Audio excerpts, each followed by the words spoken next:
Hello, welcome to this edition of my talk show, Let's Talk with Benny Souza. I remain your friend, your sister, your girlfriend, your party of life, Benny Souza. Welcome to Let's Talk with Benny Souza. Today, I'm talking about something that when a lot of people hear the name, they are scared. They are almost having a cardiac arrest. They are so worried. They are so bothered. They are scared of going for the test because they are scared of it being positive. But guess what? Things are now changing and there's a new technology and everything is changing from what it used to be. My topic of today, HIV, know your status. Let me start by saying what is HIV? HIV is simply human immunodeficiency virus. Now, this virus is what causes AIDS if it's not properly managed. And how do you manage? By taking your antiretroviral drugs if you have been tested positive. Now, how do you get in contact with the virus HIV? Now, you can get it through mother-to-child transmission, that is from an infected mother to an uninfected child. Now, if the mother is infected, can infect the unborn child. You can also get it through transfusion of unscreened blood. You can get it through unprotected sex, either it's anal or vaginal. You can also get HIV through sharing of sharp objects. You can get HIV through maybe going to do tattoos and the equipment are not screened or sterilized. So those are the ways you can actually contact the virus HIV. And these are ways that you can never get HIV, please. Through skin-to-skin contact. When I mean skin-to-skin, I don't mean browsing of the website.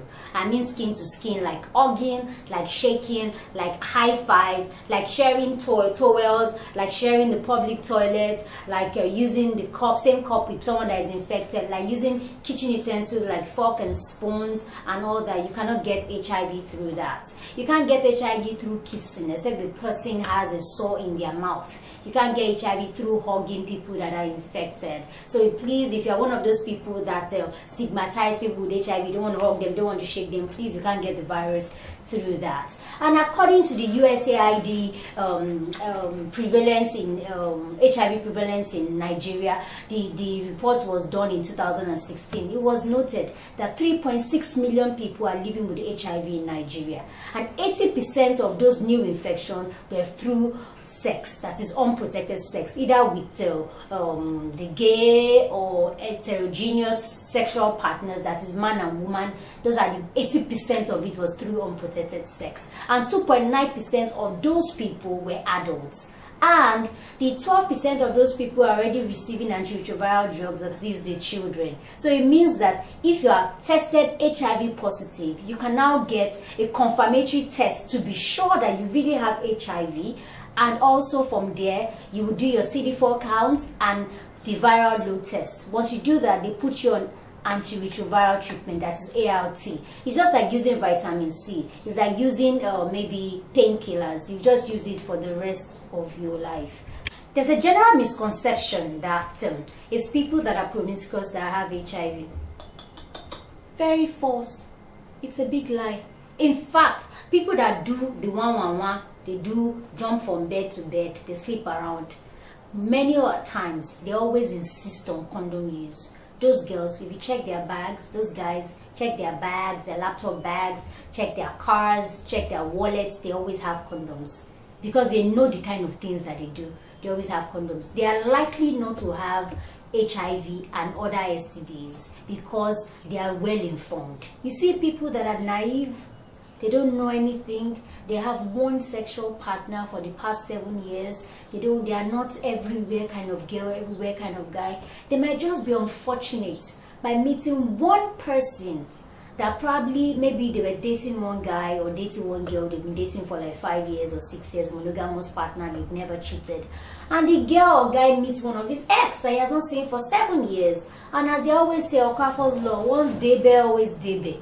And they have sex unprotected, and he or she comes back to a partner that they've been faithful together for 7 years, and they have sex, and boom, that's where it happens. So you can't categorically say, oh, she had sex, she's HIV positive, or he's HIV positive, she must be promiscuous. It doesn't happen like that. So some very, very decent people still end up having HIV, either from blood transfusion, from unprotected sex with just one person, or by sharing sharp objects and like what have you. The difference. There are lots of ways that there are a lot of things you need to do if you have been tested positive for HIV. The first thing you need to do is to get a confirmatory test. The confirmatory test would mean that you will go to another lab or go to a general hospital or go to another place to get a confirmatory test, because there are different ways they test for HIV. In Nigeria, for instance, there are 3 test kits that they use. It's called the Determine, the Unigold, and the Start Pack. The Start Pack, for instance, is called the Tiebreaker. What does that mean? It means that if they test your blood on Determine and it is positive, they test it on a Start or on a Unigold and it is positive. And if they test it on a Start Pack, it is negative. Most likely they will have to either do a rerun or tell you that you are negative. Then they tell you to come back in 3 months, that is the window period, to come and do a rerun. Now, if you've been tested positive, don't just say, I'm about to die, suicide. No, go and kill yourself, or start doing the sharing formula, share it everybody, go and start sleeping unprotected. You're doing unprotected sex with people in a bid to share it to other people. No, that's not what you're supposed to do. You're supposed to go for a rerun test, a confirmatory test. Usually they do Western blots for that kind of confirmatory test. Now, the other test that I told you about, the Determine test kits, they use the Unigold or use the Start Pack. Those are the ELISA types of method. They are the fast test kits method. They just put the blood sample on the test kit and they add some reagents to it to test if it is either C or T. Is that positive or negative or indeterminate? But the Western blot gives you a more comprehensive kind of reports. Those are the things those are the type of tests you go for the confirmatory method. So I would like to say this again. If you've ever been tested positive for HIV, the first thing you need to do is go for a confirmatory test. Once it comes out positive, you go for the CD4 count test, then you do the viral load test. After that, they put you on ART, that is antiretroviral treatment. Note that HIV is not a death sentence. There are other diseases that are worse off than the HIV, like cancer, hepatitis, and the likes of them. If you use your antiretroviral drugs properly, you live a healthy lifestyle, no excessive drinking, no smoking, you do exercise well, and you eat right, you will live a normal life. That is, you will be able to give birth and without having mother-to-child transmission. You also be able to marry, you'll be able to live a regular life like people that are not infected with the HIV. And if you do not use the antiretroviral treatment, if you are HIV positive, what will happen is that your immune system will be properly damaged by the virus, and it will lead to AIDS, which will eventually make all your organs start to shut down, and all the immune system will not be able to fight infections, and the person will eventually die untimely. So HIV is not a death sentence. And if you have also been tested negative, also in 3 months go for a confirmatory test, because you might be in the window period. What that means is that the virus might still be undetectable in the window period. After 3 months, then if you have been tested negative and you go after 3 months and it's still negative, you have to still continue to practice as in protected sex, safe sex.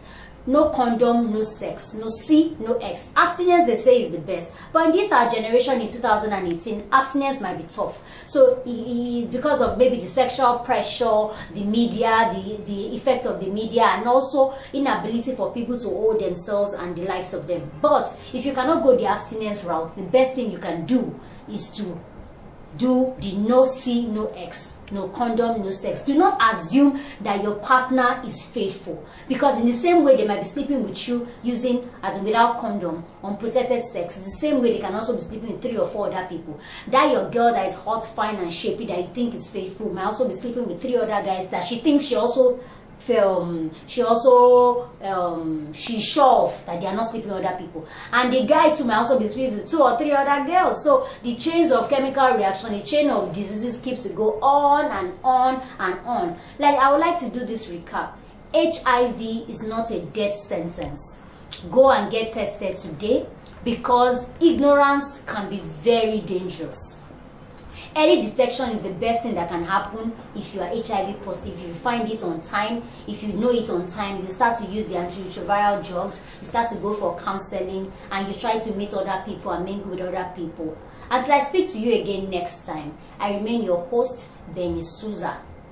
You can add me on Instagram at Let's Talk with Benny Souza. You can add me on Facebook at Let's Talk with Benny Souza. You can send me an email if you have intriguing stories to share and you want to share it anonymously. On the next episode of this HIV segment, this segment 1, I'll be bringing an HIV specialist. She runs an NGO that is funded by USAID, and she'll be talking to us about HIV, answering questions. So you can send me an email prior to that day to give her the questions ahead of the day so that she can answer you very swiftly. And note it, do not forget. Let me just give you the 10 tips about HIV so that you don't forget. HIV is not a death sentence. There are worse diseases than HIV, cancer, hepatitis, and the likes of them. In fact, if you have a wound and you are HIV positive, it is likely to heal faster than somebody that is diabetic. Someone that is diabetic, the wound might never heal. But if you're HIV positive, it's going to heal. Use your drugs and you have a healthy living. Number 2, the percentage of people that are living with HIV in Nigeria is fastly increasing by the day. As our 2016 USAID reports, 2.9% of the adults are living with HIV, 3.6 million Nigerians are living with HIV, and that means that 80%, according to the report of the USAID in 2016, 80% of Nigerians are infected with HIV, and it was through unprotected sex. That's why you have to insist on condom use if you are sexually active, and do not assume that your partner is faithful, that because they are sleeping with you without condom might mean they're also doing with other people. Also, you should also know that there are now antiretroviral drugs, and now the antiretroviral drugs, you use it daily the way you use your vitamins and multivitamins and vitamin C. And also, if you are also HIV positive, do not go around with the sharing formula to share it all over the whole place. Be responsible, insist on condom use, and also share the information with your partner.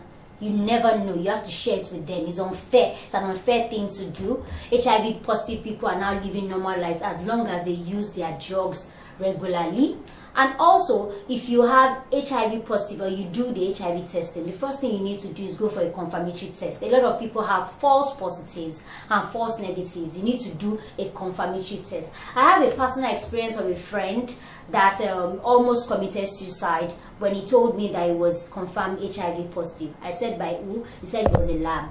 Then I took him to another lab. We found out that it was negative. We did a Western blot test, that is a confirmatory test. In another place was HIV negative. We went to like 5 or 6 other places, it was HIV negative. We went in 3 months time, it was HIV negative. Imagine if he didn't do a confirmatory test, he would have just died. And what did I do to the hospital? With that, my friend, we sued them and we claimed damages. It was a very serious case. Till today, the person is hale and healthy, and till today, he's actually a volunteer for HIV and AIDS, telling people and talking to people how you should do a confirmatory test when you are either positive or negative. Its delay is very dangerous. Like some people always say, they say things like, what you do not know will not kill you. It's a lie. For HIV, if you do not know you are positive, it can actually kill you, damage your immune system, and you just die one night without anybody knowing what happened to you. But if early detection can actually save your life, because you can just do the CD4 counts, do the viral load test, and be put on the ART, that is antiretroviral treatment. Thank you, and have an amazing day. Do not forget, know your status. And if it's HIV positive, go and do a confirmatory test. And if it's HIV negative, live responsibly by insisting on no C, no S, no condom, no sex. Have an amazing, amazing day. Bye. Ciao, ciao. Bye.